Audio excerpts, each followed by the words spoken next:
So we've got our object-oriented site up and running now. We've got a header, we've got a footer, and we've got the two classes that we're going to use. So let's actually render a page of this site.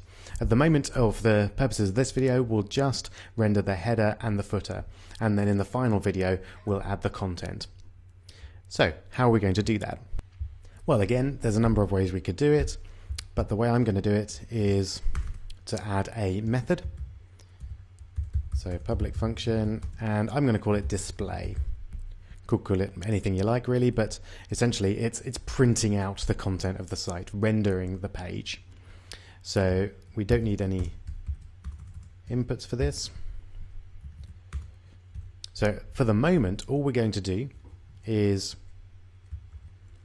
so we want to include the header file and the footer file. So I'll give you a moment or two to try that.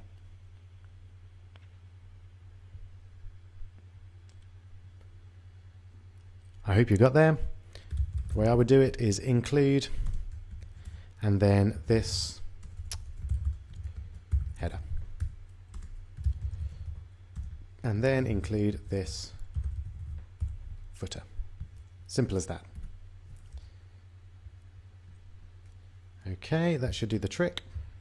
And then I'll save that, go back over to index.php, and then run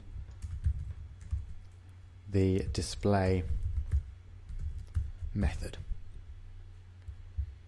Okay, now if we take a look at that, okay, we can see that that's changed a bit. There we go. So we've got our header information, and we've got our footer HTML there, and of course we've got our var dump, which we don't really need anymore. Great. So now we've got our display. Let's get rid of our var dump. It's all going great. The only thing we need to add is our content for this particular page of a site, and we'll do that in the last and final video.